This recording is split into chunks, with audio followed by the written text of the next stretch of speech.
Okay.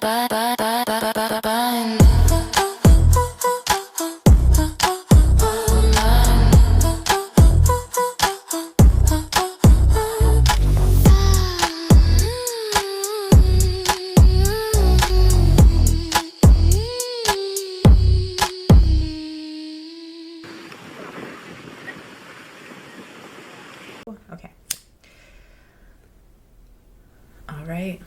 Welcome back to Peaceful Chaos. Peaceful Chaos. Second episode. Do a quick little cleanse. Cleanse the energy. Cleanse the space. Invite in some new And for anyone who's energy. listening but can't see, she is burning sage right now. Yeah. All right.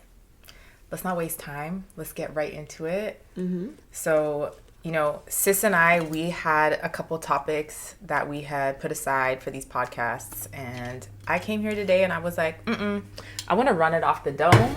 I want to run it just, you know, as if we're just kikiing. Because I have a topic that I want to talk about just because it is on my mind right now. So I just thought, let me just bring it into the space. She doesn't even know what we're going to be talking about today. No because idea, guys. I was like, blind. let me save it for the tea. Not sponsored by Tim Hortons, but we drink in our Tim Hortons anyways.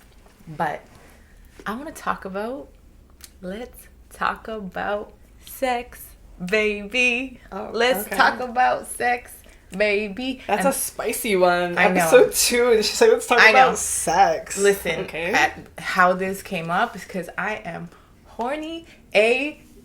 Oh, geez. I am Okay. horny. Yep. And that's how I was feeling all morning. Wait. And sex has been on the brain. Permission to talk about our current sex life publicly or not? I mean, if they don't know me, so yeah, I mean, I guess. I think we could probably make an association at some point somewhere, so permission? Yeah. Okay. All right. Amazing. I just wanted to, consent is Be everything open. to me. Okay. This You could have said no, but I'm here for it. So, yeah, let's get into it. So I'll just start by kind of giving everyone an update on what's going on with me and my situation right now, because this area has been my harmony, my yoni, my pom pom has been Ton up. closed to the public for a year now. Mm-hmm. So it's just been a little bit over a year, and this is the longest I've ever gone in my life without having sex. But also, we could get into the definition of sex. So when I'm using the word sex, as of right now, in this moment, I'm talking about penis and vagina sex. Because, we do let them lick it, just not stick it sometimes, depending on, sometimes, What? That's crazy. But I just thought, we would talk about how I got to this decision, but also, the parts of me that are still maybe wavering on this decision. Okay. Because, obviously, that I made the decision a while back, and I've kind of wavered in and out on exactly whether it's something I'm going to follow through all the way to the end. Mm-hmm. But it's that I don't want to define the end. What was the end for you? Because you're you're coming up on a year, or you've reached. No, I've reached a year. Okay, so it's you've reached a year. What was the goal? No, so there's not a time goal. Mm-hmm. It was always when I got into this place that I'm in right now, it was I don't want to let somebody into my energy like that until I'm in a committed relationship. Okay. So that has felt and remained true for the last 1 year. But also I think there was also this milestone of a year. It got to a certain point and I was like, you know what? I think it would be really healthy to make it to a year. Obviously, if in this past year I would have gotten into a committed relationship, there was never a, I need to make it to a year. It was, I don't want to do this until I'm in a committed relationship. Yeah. But then I think there was also this other piece that was okay, if I were to change my mind on this, I at least think it could be a healthy abstinence practice. Similar to taking a year off of drinking or taking a year off, whatever. Yeah. I think one, to understand my relationship to it, understand what I want in that area of my life, and also yeah, just like really understand it like the power of it, like when and how I want to. I don't know why I just got like emotional. Why? I don't know, like I'm just like happy for you. Aw. Like it's like this, like I'm at this point in my life, what you're saying is like it's not just for anybody. I'm a sacred woman. Yeah. And until there's a commitment and there's something like it's a beautiful energy to see you in and to witness from over here. But for some reason, like something just moved through me that made my eyes tear for you. Aw. Yeah, and I was just like, oh, sister. Like it's just like growth, you know? Yeah. And I just think that you've kind of dealt with a few, you know, For sure. chaotic men. Yeah. That's the word we'll use. Yeah. And through that all, you still stayed abstinent, you know, in that way. Yeah. Where you were like holding yourself down for that moment with somebody. Sure. And you're still not there yet. You're not like committed to anyone, so the journey continues, I guess. But Yeah. I think kind of like the like thought that came up recently is like I am like seeing somebody we're not in a committed relationship, but I am dating right now. Mm-hmm. And I was thinking like there was I don't want to say this and say like it was a thought that I was like I have this thought and I want to do this. Mm-hmm. But like, you know, when you just have a thought and like you're just like, okay, there's at least a part of me that's entertaining something, you know? Mm-hmm. So I just want to acknowledge it and give it attention and not just ignore it and just like... Because you're thinking about it. Yeah, and I don't want to just like, because I made a commitment to something or made a decision, like, I don't like when people say like, you know, this is who I am, da-da-da-da-da, and then you just like burrow forward on that leg that you made like a year ago, but... we change, we evolve, like something that might have felt true for us a year ago or 6 months ago or 2 years ago, whatever, might change, right? Mm-hmm. Like sure. I know plenty of like really grounded like women in my sisterhood who made the commitment to abstinence, and then 4 years later they were like, it feels really authentic for me right now to just have some fun, you know? And it's like, so I just want to make sure above all that I'm just in my authentic expression. And I don't think that there's like a superiority in the decision that I've made to be abstinent until I find a committed partner. So there is a part of me that is like, okay, I am dating somebody who I feel really safe with. I feel like he's a really good guy. And like, it definitely, I just had the thought, like, I'm like, would I sleep with him without the commitment? And it just was like a thought that crossed my mind. I think truly where I've landed is, as of right now, I don't think I would. But I started to think about like, why is that? Like, what is that? And, you know, some people, when I have conversations, like, and I unpack it, it's like, where does this idea of like withholding come from? Yeah. Is it because of like this purity idea? You know, like what is it, or honoring is it just the commitment? Honoring the commitment? Is it the energy exchange and like how that shifts things? The dynamic, it's like, you know, sure. It's going to create new like pressure. Is it a power play? You know, sometimes I even think like that. Like, is it a power play? If it is a power play, is it bad for it to be a power play? So have you sat with what it actually is? Like, there's a million options of what it could be, but yeah, do you know what? Like, have you figured that out? Okay, I think that helps you to like answer more of your questions. I think I think the way I'm wired in my nervous system is when penis enters vagina, my attachment system gets a lot more attached to somebody. Yeah. So when I talk about there being like a power dynamic, I'm not talking about like I'm withholding the pussy so I can have the power in this like it's not like that type of power thing. It's so that I can feel empowered, so that I can remain feeling sovereign and in my autonomy and like in almost like my rational thinking brain. That's fair.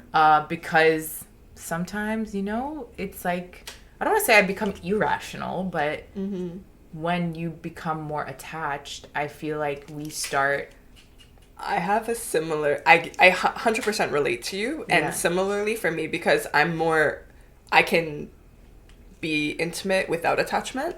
Yeah. On the flip side, I only open myself up to the fullest extent of vulnerability in my exploration with a partner once I feel connected on a deeper level. Let's talk about that, because like I don't even understand the idea of like, how do you do that without getting attached? Like I think because like, or even like, why do you think you can do it and not get detached and I can't seem to do it? Like, what do you think differentiates us? I think that's 100% like individual will. Yeah. You know what I mean? Like, you don't choose to want to be attached. I think you get attached because of probably your attachment style, really and truly. So I think for myself, I think even growing up, a lot of times I was just hyper independent in the sense of like, I don't need anybody. I could do it myself. I'm good. I'm fine. Like everything was about like not being able to let anyone hurt me or let me down or anything like that. So I think from very young, I detached from a lot of things. Okay. Present day, it's even, there's detachment from, you know, the pursuit of like, even like capitalistic pursuits where I'm always on the fence where I'm like, do I want to join the commune and live off the land and, you know, plant my own trees and grow my own vegetables, or do I want to, you know, make a 7-figure, 8-figure business, you know? So it really just depends on where I'm at. And I think, I mean, it doesn't depend where I'm at. It's been this accumulation of years that has brought me to where I'm at. Right. And I think that's just how I am in relational dynamics. It's like trust is earned.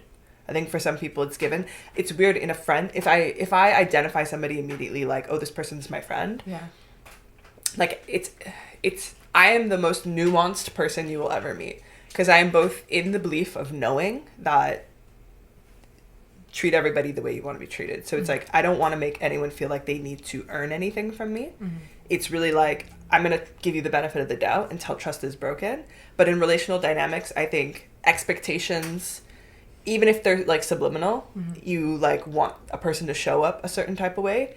When expectations fall, the person kind of like lets you down. And in a relationship, it's almost like expected to have letdowns and disappointments if you have expectation and attachment in a partnership. Yeah. So the more I can remove myself from those types of ways that I'll be let down, hurt, the more I try to like handle those emotional responses on my own and not make it my partner's, because I'm just like, if I'm really operating in a way where I'm allowing things to like allow the flower to just be, it's like people are going to do things that are not ideal for me. All I can do is educate them on how I like things done, how I want to be loved in a partnership, what my insecurities are, what my doubts are, what my fears are, and then allow them to just be from there. Yeah. So it's like, I really try not to expect them to call me at a certain time, be at a certain place. Like it's like, I'm always observing people as a flower, you know? The more I try to infringe my will on it, I think the worse it gets. Like, I just don't like to grasp in a relationship in any capacity. Right. So when I enter intimacy, it's like, I'm doing this because I want to do this. Right. Period. I'm like, I'm going to enjoy the physicality of it, the sensual experience of it, the connection, the intimacy. It's like art. It's like the art of seduction for me. Yeah. I'm involved in it very physically and viscerally in the moment, but there are no expectations for you to call me the next day, to like be my boyfriend, show up. Like, we have not discussed that. We have not agreed on that. If we're getting into bed and we don't know that much of each other, there's no way you can know what my expectations for you would be. Right. So I'm just so detached. Like, if I'm horny and I want to just like have sex, there's not this whole world of expectations that need to be met. Right. Okay. So, but I think there is in me the ability to have like sex without attachment, but that would have to be like legit more of like a one night stand or like somebody I'm really just not interested in. But I just don't think I put myself like, where would there was a time in my life where I've had kind of detached sex, but that was because I was going out and partying and having more of like a fleeting sexual moment. It's so different though. Like, it's almost like polyamory in a way. Like, you can have multiple partners. If you can have multiple partners and love multiple people and give them all at the same capacity, there's also a reality where you can have almost like your I guess polyamory is not like non-attachment. I wouldn't say it that way. That's a bad example. It's more just the fact that I think there's not a lot of relational cultivation when I'm having a person who's a play partner. Okay. And the intention is to be sexual with one another.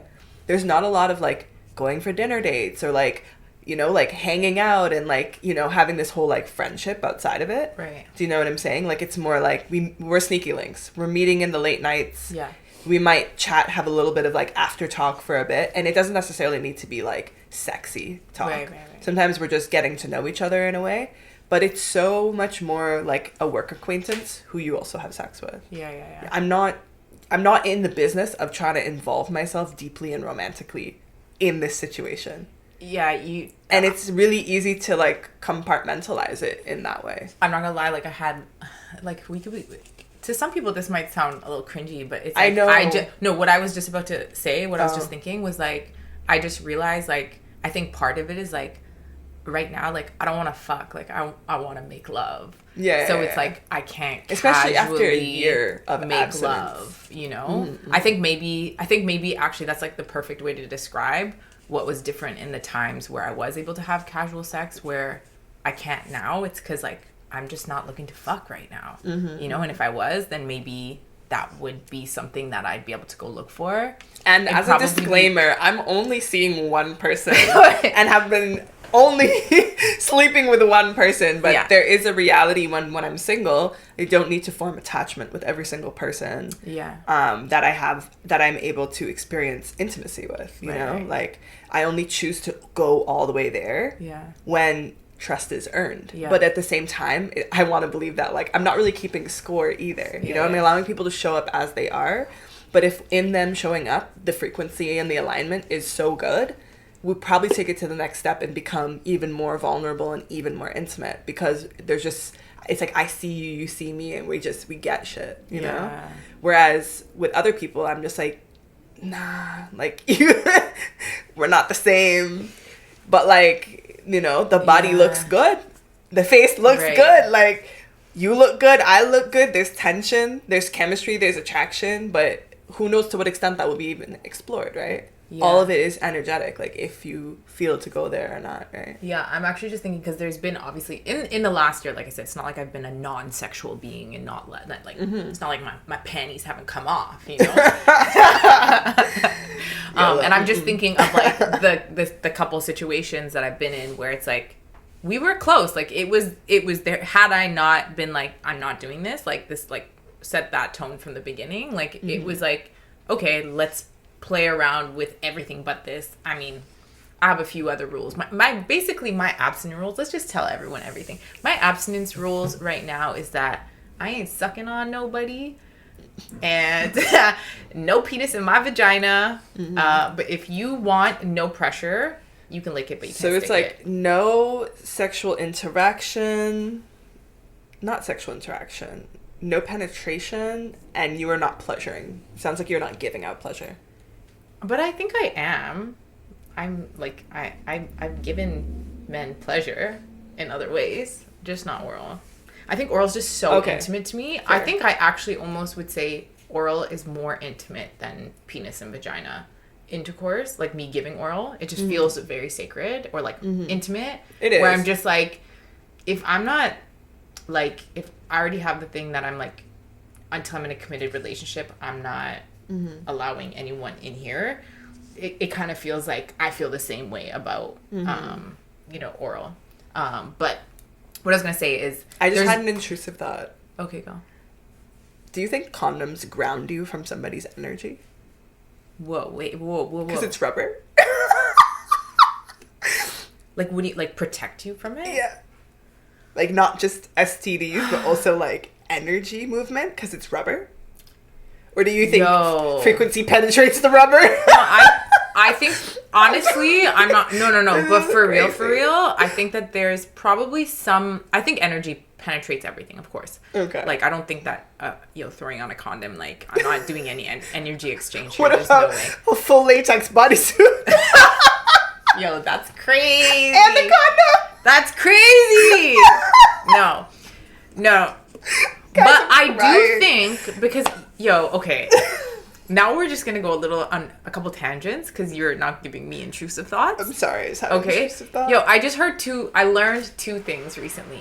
One, did you know that at different points of your cycle you give off different pheromones? Like Yes. different, and so therefore, if you're single and you're trying to attract a partner, as a female, I mean, first of all, I don't think anyone should be on birth control anyways, but I mean, your body, your choice, but I think that there's a lot of things with hormonal birth control. But they say if you're single and you want to attract a partner, if you take birth control, it mutes your pheromones and changes the way you smell, like on an animal level to your partner, and it will like prevent that natural biological attraction and repelling that can happen. So you're saying so if you're single, birth you're trying control to, is basically repelling men. yes, Wow. or attracting the wrong ones. Okay. So it's just distorting who you were naturally... How you're naturally meant to smell. Exactly. Yeah. So that I recently learned. Okay. And the other thing I recently learned was...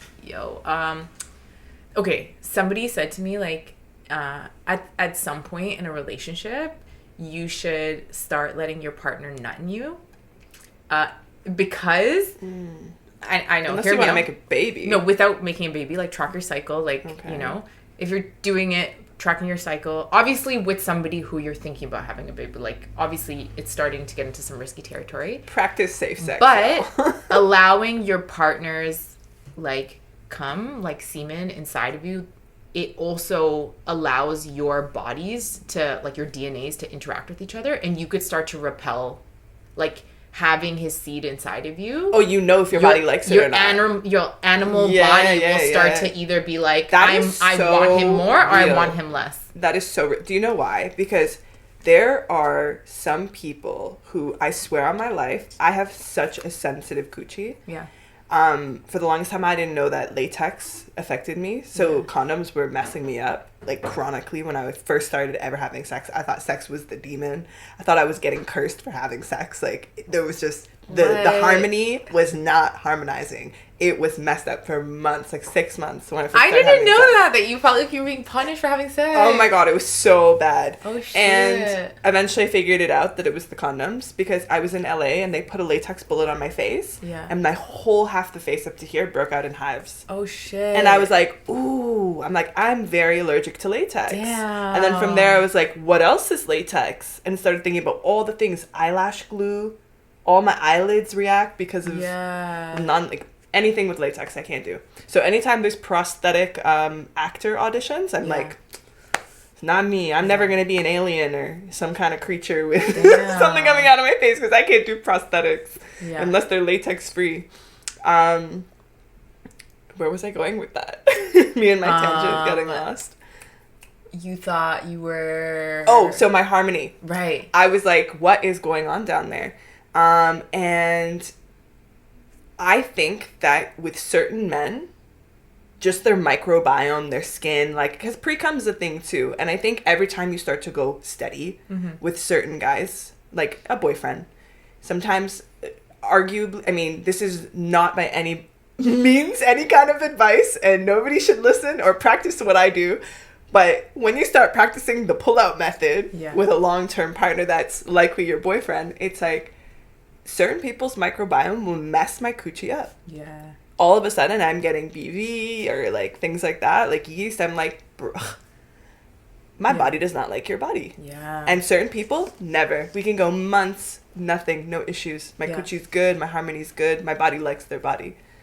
Other people's, it just, I don't know. But sometimes, obviously, things can happen in life, you know, too, from, like, a bad jacuzzi or something, you know, like, you never know what could cause an imbalance. Diet, soaps, like, there's all sorts of things. But sure. I am so sensitive, like, all natural, all organic, latex free, everything down below. Yeah. Okay, let's bring it back, because I want to just, like, talk about, like, what do you believe that... So, okay, as somebody who said that you feel a little bit less attached when you're having sex, what do you feel about the energy exchange? That's a hard one, because I've only heard anything but the fact that, like, you're sharing energy with every single person that you are intimate with, and like there's like a piece of them in you. And if that's the case, like, fuck. So do you like how much like remaining detached, like are you thinking about that piece? I think like, or like are you vetting their energy? I think as I've gotten old, yes, always vetting energy. Yeah. That is like a non-negotiable. Okay. Anybody who I am intimate with in any capacity, I am always being like, is this a person who has a good like mind, heart, and spirit? Yeah. Period. Yeah. And I think it's really easy to like suss a person out and vibe check them in the moment. Yeah. I don't need to know about your deeply held religious views or whether or not you like, you know, the LGBTQ community. Like there's certain things that like those would be long-term issues for us in a partnership, but that doesn't make me like you less or more off the top as to whether or not I find you attractive or whether or not I think you have a positive vibe. Life is nuanced. Other topics are a lot more nuanced than just that. Right. But from a first glance and a first interaction and I'm talking like, you know, a couple hours for the most part. If you're going on a date with someone, I'm talking like if you're even going to meet someone and then share some kind of intimacy, kisses, even, you know, anything like that with somebody, you've probably spent 3-4 hours talking with this person and you're like, I really like their vibe. Right. I really like their energy. And you know, you're in that space where you want to share that with them and you do. Okay, but how about, for example, like about a year and a half ago, we're not going to use names, but like I was dealing with somebody and this is when I was... You can give them a fake name. No, it doesn't matter. Okay. But I was dealing with somebody, you'll know once I start talking about it. And I was also in a phase where I had gone a long time without having I meant sex. for the sake of the reference on this podcast. Oh, what? Give them an alias because you're going to reference said alias again in a future episode. I just know you will. Let's name all your aliases. Okay, so let's... I don't know. I'm gonna think about it, but not yet. Sorry, it's too much pressure. Too much pressure. So this person, it was like year and a half. It's like I was already like, do I want to? I had gone, I think, 9 months, like just prior to having a small little period where I did sleep with a couple people. But when I finally was like, okay, I don't know if I want to do this, and then I did it. That guy was dealing with some depression, and I was like, does this guy have depressed dick? Like, and is his depressed dick gonna give? Is that part? Because he's ultimately like I enjoyed his company. I loved like at the end of the day we were like the answer is yes. Right. So that's the type of stuff I'm talking about. Like how do you vet somebody? Like I didn't fully catch on. I mean maybe I did kind of catch on to it, but like I think it was like after a few times I was just like, well, there was multiple reasons why I stopped that. Like one, because I was like, oh, I don't know about this depressed dick because I don't want this depressed energy to get into me. And also because, you know, crazy. He was a bit of a 1 minute man. And I was like, oh, I was like, you know, She's I waited so long to do this again. And I was like, you know what? Truthfully, I can honestly say like, I really never had bad sex like that. Okay, like, but it wasn't because the energy, like there's a vibe, there's a like if I'm having one-off dynamics like that, these people are coming with some pretty like sassy, confident energy. I don't know what it is. Like I just know like they're pretty good, you know? Okay, right, but forget the 1 minute man piece. I'm more so wanting to know if you think that like that depressed energy like transmits. I'm not knowing how energy works. Yeah, you were like taking in his frequency at that time. Right. But you know what my reality also is that we don't attract that which we aren't. Well, so you think I was depressed? So I attracted depressed dick? You were literally, you guys were on the same level. Damn! Yeah. I was not that depressed. But it doesn't matter. Damn. It was enough for him to come into your aura. Yo. So anyone I'm with, I believe that to be true of myself, that I'm attracting exactly what I deserve. Damn. I mean, that's probably why it was so short-lived, because I was like, I think it was like maybe I attracted it in such a, it was like, I think I went through like a tiny like down slump. Mm-hmm. And in that down slump, I attracted him, and very quickly, like, I was in his energy, and I was like, Actually, no. Like, I need to be up here, and you're just, like, a little bit vibrating at just like a little bit of a... But how many people have been feeling that way lately? What do you mean? Like you're just saying in general? Of your dating history. Think about it. Are you talking about how many people had depressed dick? No, not depressed. How many people energetically are they in one space and you're in another of the last few people that you've dated? Oh. Think about the pattern. Okay, maybe, so you're asking me to reflect on who, like the people I've attracted in the last little bit. Based on where you're at. See the mirror in each of them. Interesting. Yeah, I mean, I can see how each one is a like reflection of me. And also, that's actually a good reminder because I also can see how quickly I'm able to discern now versus like a different time in my life. Because it's very quick that I'm like in somebody's energy and then I'm like, I don't know, this just... It's You're like, just not ignoring the red flags. Right, and You it's see the red also flags. like you could speak of it as red flags or even just like energetically. It's like there's only so much time you can spend with somebody who's not in the same frequency as you before you're like, I'm adjusting myself to be here, you know? Like I'm changing my frequency. And we probably both are, you know, to some degree. There's probably like, you know, and I think the reason why I'm walking away from situations a lot quicker is because I'm like in somebody's energy and I'm like, this ain't it. Like the energy that I am in, envision for yourself, yeah, and the energy I'm in to be with this person isn't it. So yeah, we gotta move on.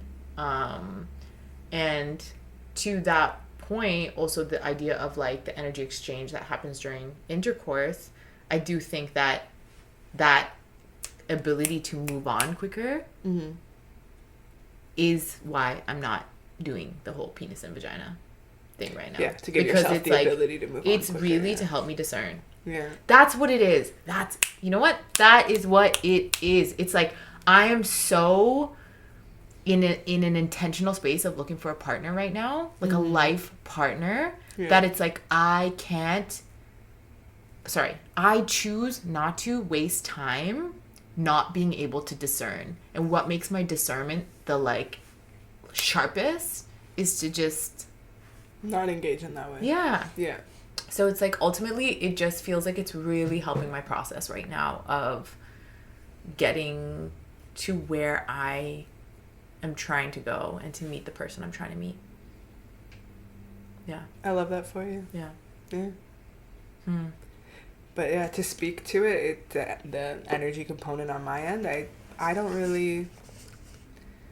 I feel like I've got a good enough discernment that the people that I do choose to go any type of like, you know, intimacy with to whatever extent, I think there's limits for each person.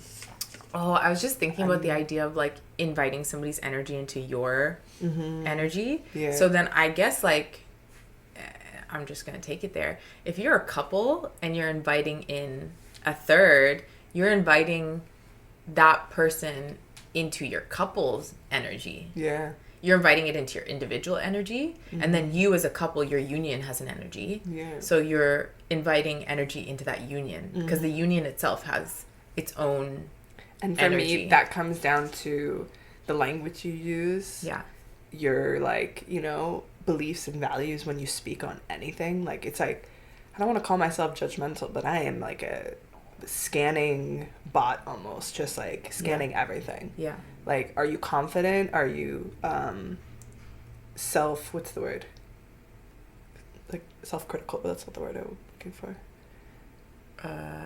Anyways, like, you know, every little metric is kind of adding up in my mind. And when I'm like, this person has a very laid back, authentic, you know, kind, generous, you know, just like maybe they're a really good actor. I would never know. Truthfully, I'm sure there's some people that are very charismatic, but I think that also comes with a certain level of like confidence, you know, and it almost borders on arrogance. Yeah. And then it sometimes seems like they're there. I don't know. I feel intuitively enough to know that when I feel somebody's energy, I'm pretty sure about it being good. And only those who I care to, you know, share it with to that capacity will get that true vulnerability, true openness, and even get to a place of like, you know, being in like a third dynamic or whatever. Like it's never been harmful people or harmful energy to me, at least. Have you ever slept with someone and like felt like, damn, like I can feel this person's energy and I could go without it? Probably. Yeah. But not like off the cuff, you can't think of anything? Nothing that I have like instant regret for. Right. I think there's been situations where they didn't go quite as planned, but Yeah. I don't think that speaks to the person's character. I mean, I don't think either of us are like, do you experience regret in general? No, that's another thing too, though. Yeah. Neither do I. It's like, I've had, I would say, experiences in my past where I definitely wasn't as energetic connected. So I could say that for sure.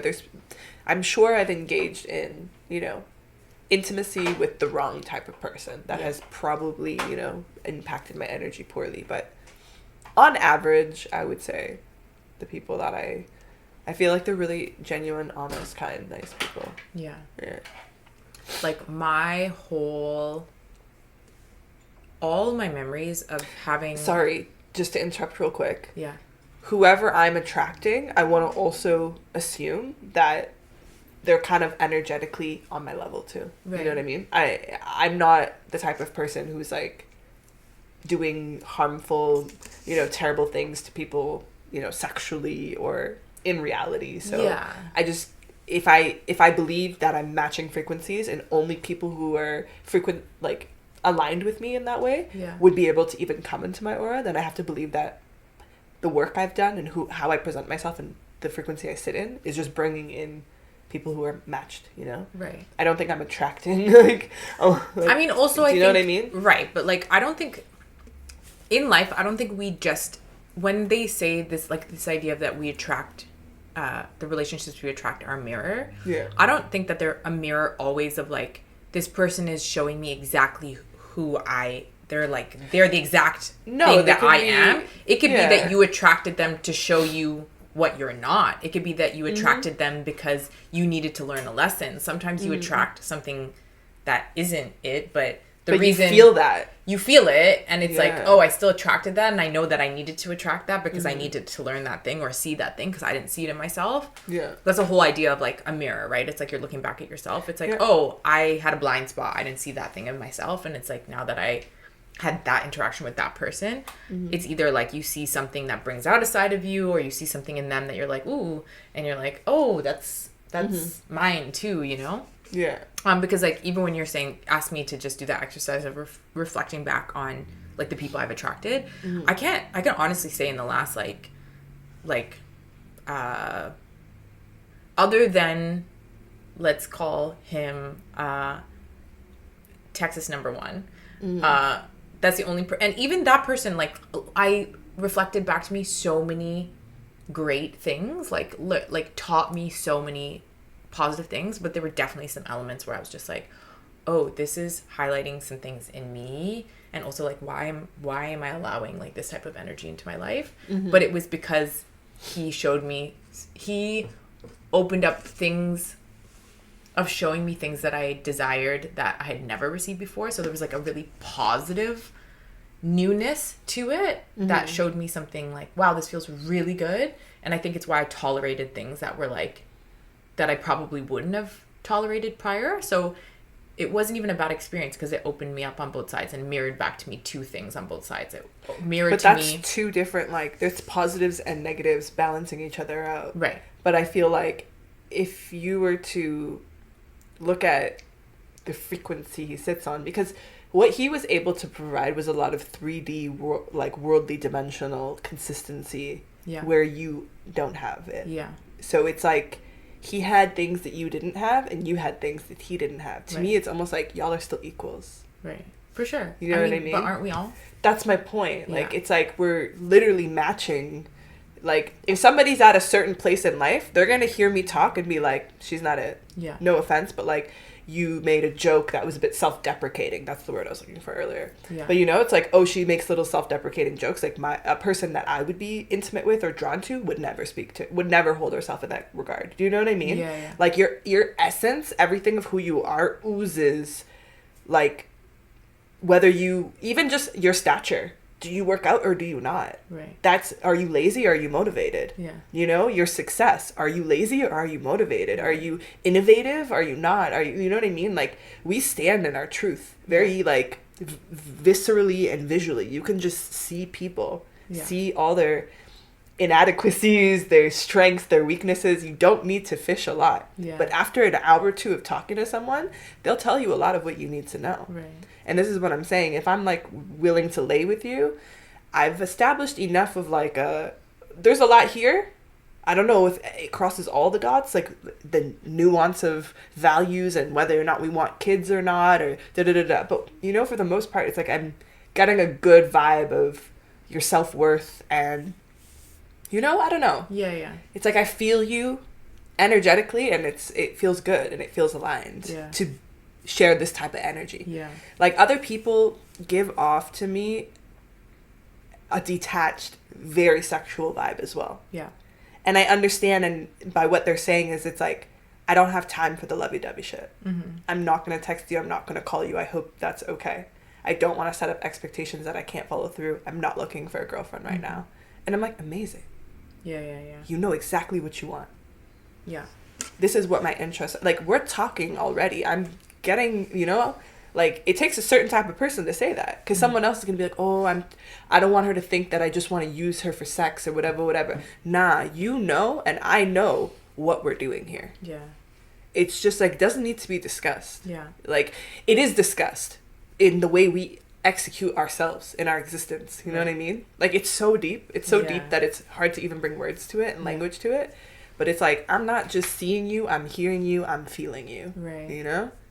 When we're in each other's physical space. Yeah. And then I'm going to bounce from there. I'm going to flex and move how I want from there. Okay. So sometimes I feel like, and you feel like, you see me in ways that I don't see myself, or you can kind of almost, like, predict outcomes in my life. Mm-hmm. Do you think that the next person I sleep with is going to be somebody who I will be with, or do you think that I'll break? I think that you just answered the question yourself. If you need my interpretation of that, or if you need to ask for assurance from me, that means no, it's not assurance. I'm just curious. But there's doubt and hesitation then. There's playfulness in this question. I would never ever even ask the question if I knew I was gonna break the vow. You know, like I would, or like if I was certain that it wasn't gonna happen. Right. We brought the conversation of sex up because you've been horny. You're like, I have a guy. I've built a very strong connection with him. Yeah. I'm thinking about it because it's, you know, it's been some time, and now I feel like gifting myself intimacy with this person because it's been months, like what, 6, 7 months, 8 months. But to be honest, I actually don't think I'm going to. And that's fine. If you choose not to, like, I just don't think that you are 100% certain. That's it. So my predicament is the scale of uncertainty you're giving me. Yeah. You're giving me 75-25. Yeah.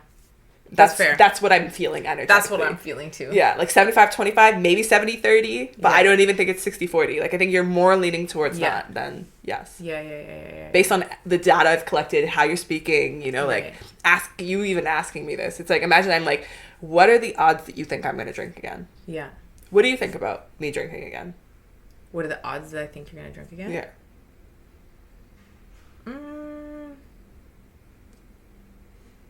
I don't know. I don't know because I've never been uncertain about it. Yeah. I've never been unwavering. I haven't discussed it. I haven't brought it up. Yeah. Because it has no place in my life at the moment. Yeah. I haven't, like, formally had a conversation with you about it. But you know, as I sit here and tell you, I have no plans, no thought about it, no desire. Ever since I stopped, I just haven't cared to have it back. And to me, it's putting poison in my body that I don't really want. At the moment, the only thing I'm open to receiving or intaking when it comes to altering is plants. Yeah. Plant medicines. Yeah.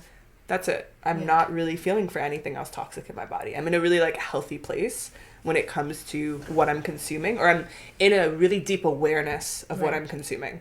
I actually wasn't consuming consciously for a few months. And my skin has actually been showing the repercussions of that. My cheeks specifically have broken out severely from eating a lot of dairy and a lot of bad food. But is cheeks food? Usually? I think so, because here is hormonal, Hormones, the chin strap, and I have nothing along my chin in my jaw area.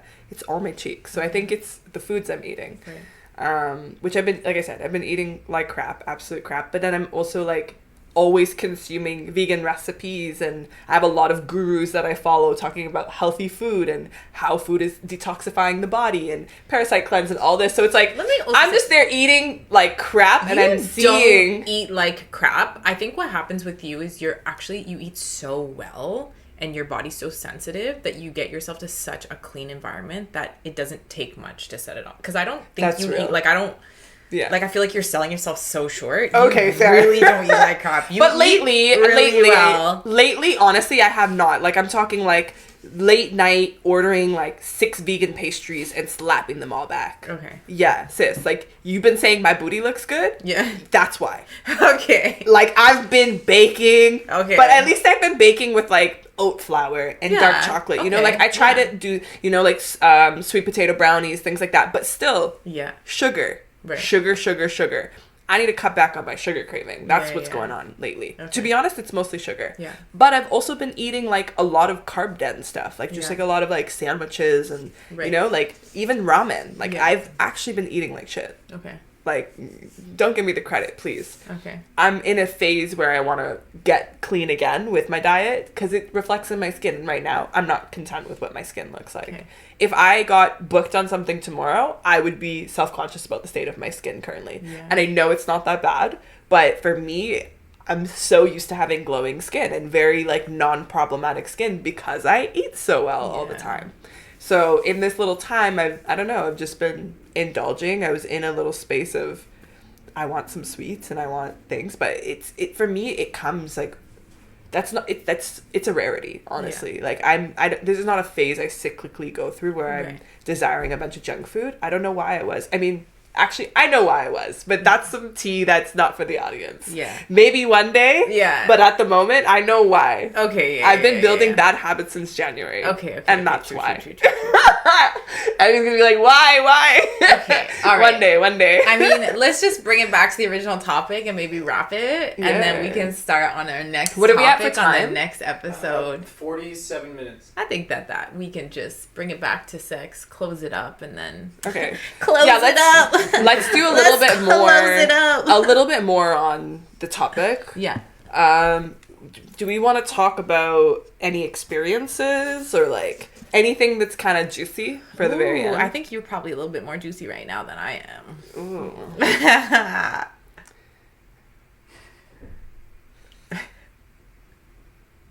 Okay. So I'm going to bring it back. You mentioned third party playing. Mm-hmm. And I want to know, what's your experience with that? I love how she brings it up and then throws it at me. Okay. All right. So I guess I'm going first. Listen, you wanted to talk about sex. Okay, third party play. You wanted to talk about sex, so... All right. Okay. What's your experience? Okay, no, let's not do that. You don't need to give me details about your experience. More so, I mean, I don't mind. What are your views and values around it for people who are interested in it? For people who want to bring that to the relationship and spice it up. Of course. Like, I want to talk more. You know, not just sex talk. I don't care about your personal business in the bedroom. And personally, I don't feel like talking about that. Right. So. Yeah. Okay. What are your views on it? One, I hate that there's like. I think that, first of all, hold on. Okay. No, there's like a fog. I might burp at some point, but yeah. Thanks. So, one, I think with a lot of this shit and everything that we prescribe to, are conditioned to believe, it's all a fucking construct. Mm-hmm. We are constructed to think that monogamy is the right way and everything outside of that is wrong. We're constructed to think that man and woman is like the only option, upper hierarchy, and everything else is wrong or different or, you know, like othered. So it's like, first of all, I just want to say that I think that a lot of this shit is rooted in a construct that is biblical, that is religious, that is just like baked into our society, that is colonial, that is misogynistic and patriarchal. And I think that because it's so predominant, it's really hard to hear, understand, and know the truth of the nuance to it all, because we will always be infiltrated by the dominant message. And that this, when it comes to this kind of stuff, this is a dominant message that is international. That is, it is around the globe. A lot of these things run the same everywhere. So it's like, to be able to even think outside the box, like you have to kind of like turn down the noise. You have to get out of the echo chamber that is the society. You have to be like, it's kind open of like yourself. Groupthink in psychology. So you have to be like around enough people to, one, even know that there's options and possibilities that aren't the norm. And then two, I think it's super, super nuanced, and even something that is new. It's nuanced in general, and it's nuanced to the individual. Like, I might say that right now, I think partner play is like totally something that I'm open to in my relationship. And then a year from now, I might say the complete different thing. I don't think that it's the same for each relationship. I don't think it's the same for each person. I don't think it's the same for each, even if it's the same person, same relationship, a different time in that relationship, that might look different. Yeah, and right? to bring an example to that, I think sometimes like some women are open in their relationship while they're like, you know, maybe a year in, it's fresh, they want to try something different, have some fun, and then kids are involved, and now the woman is in, you know, a different space in her body, how she feels about how she looks, or her sex drive is not there. It's like, maybe that's a time where they close it off, and then after it's like, oh, let's open it back up again. So I know a lot of people who practice alternative dating styles will go in and out of phases of opening up and closing off the dynamic too. To speak to what you were saying, there's no way to go about it, and there's no. So I think like, other than like stupid, foolish, young, like threesome that I had when I was in university, the next time I experienced like third person play was third person play in somebody's relationship. Okay. So my first experience of that, I think, was a little bit quote unquote easier, because I think it's harder when there's more to think about, feelings to care about, and stuff to address and manage, and set boundaries and blah, blah, blah. Like, there's so much more to manage when you're in the partnership and bringing the third person in, to make sure that you are rooted and strong in your dynamic before you bring that in, and make sure you two are on the same page. When you're the third person, is that the unicorn? Yeah. So when you're the unicorn, you're just coming in, you're kind of like, okay, you guys did all your talking, you negotiated, you set your boundaries. I definitely have a role where I have to come in and respect the boundaries, understand both boundaries. Like, it was really important to me, because when I first started my third party play, I was dating somebody who had a partner.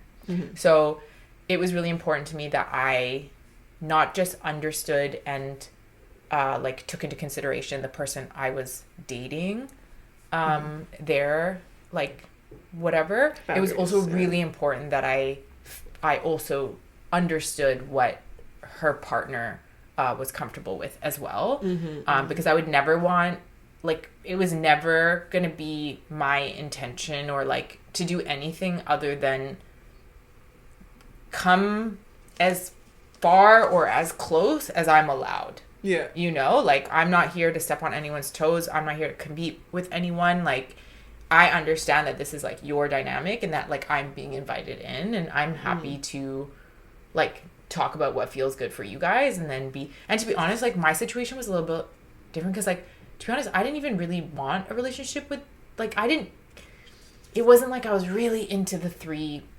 part. It was like, I really was just dating somebody who had a partner, and just, there was occasional times where we would all play, but it, like, I can't say that it was like I was like eager.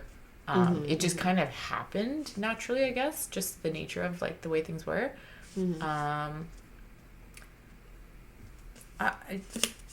think each relationship, I can't speak to how I would feel now if I was in a relationship. I think for me, I'm a sexually curious person.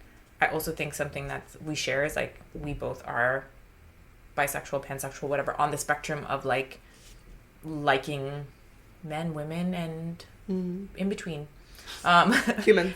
Yeah, humans. So it's like if I'm partnered with a man, I think there's always going to be an openness to like a woman, like play with a woman, because there's a whole side of me that it has a sexual desire towards women, or vice versa, whatever. So, where was I going with this? Oh, if I was partnered now, I think for me, the number one thing is like, I would have to be so secure in that relationship. I think sometimes people bring in third party play. That was too the early. question I was actually going to ask you. If a person is on the fence about third party play, is it a red flag or a green flag? If they're on the fence, like if I'm dating somebody and they're like, I don't know how I feel about that. I don't think I need it. No, do you proceed with doing it? Where there's curiosity? No. Or do you need 100% certainty that's what they want to do? I think, it depends. Because I think for somebody, if I'm the experienced one and the other person isn't, I think there's always there might be just like a little bit of hesitation and nervousness. So is it nerves because it's something new? And that's where the hesitation comes from? Or it's like straight up like, I'm not sure.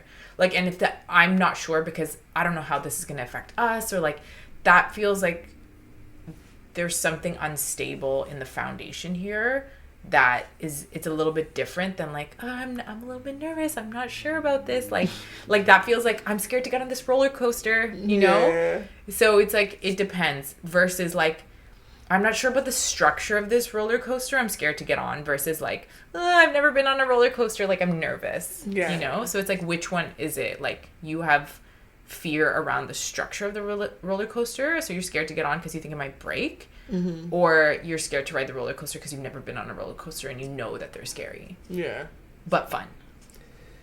Literally on actual roller coasters, I have fear they'll break all the time.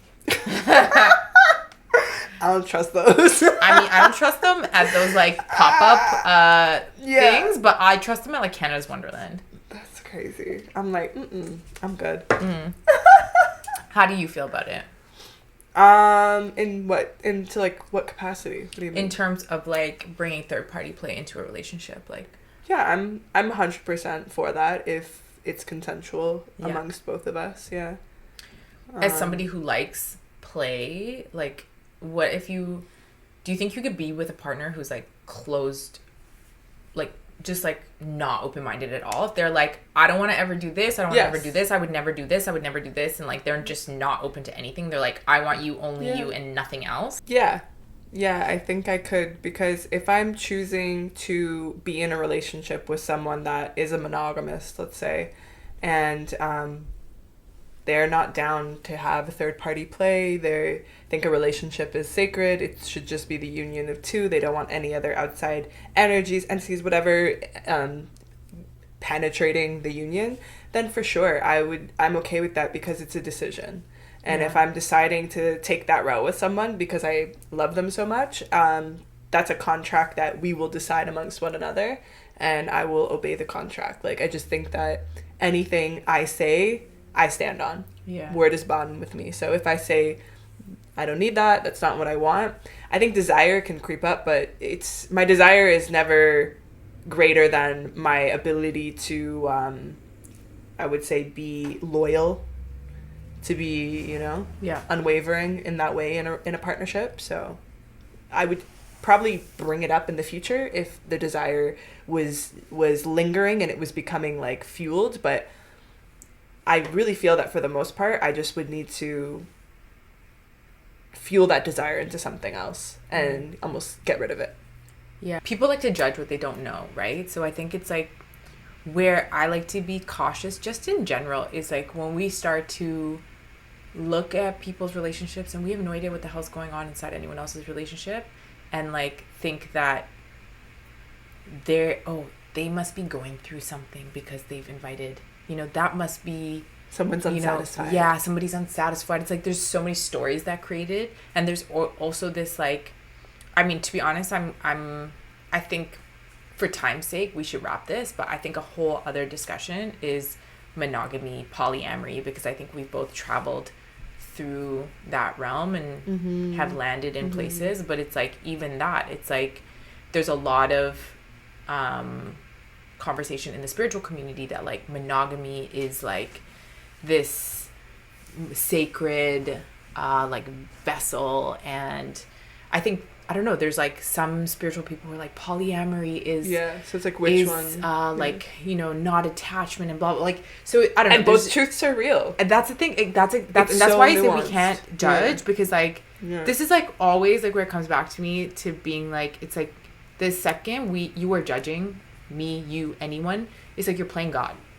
Like I don't know what's authentic for that person and that couple and what they're going through. And again, going back to what I said before, is like what's authentic in one season of life might change in another season. I think when I practiced certain things in one time, it was incredibly authentic, and then it started to not be authentic. So I think the only nuance to it is, as things start to not feel authentic, just remain in authenticity, remain in good order with yourself and the creator. Like it's like, what feels right, mind your business at the end of the day, everyone else, and like do what feels right and good for you and your relationship and so on. And it's like everyone just needs to leave the judgment out of it. But I also understand that like we do at the end of the day, through experiencing, we do kind of like come to these ideas or beliefs that like, I do think that let's just say monogamy is the higher path. I do think is the higher path. Like I feel like as we go through life, for some reason our brain likes to hierarchy things, or like create this like divine order, even in our own discerning system, right? So it's like, even just bringing it back to like me deciding right now to abstain, it's like for me right now, I can't say that I think that abstinence is like superior, but for me and my choices, I think it's the superior choice for me right now, you know? But there is no way that I think abstinence is the superior, like abstaining just because you're not in a relationship. There's no part of me that believes like somebody has to do that, or that's the higher path. There are benefits for sure, and that's about it. I'm currently my system, my path, and my journey is being served by abstinence right now, and so I'm gonna continue to abstain for as long as it continues to serve me and my highest good and my, what I think is to be like my most like divinely guided path right now. And so with that being said, mind your business, leave your judgment at the door. That's right. And we'll see you next time. Also check out our nails. Eastern. I did it first. Twin, where have you been? I did it first. Just saying. All right, that's a wrap.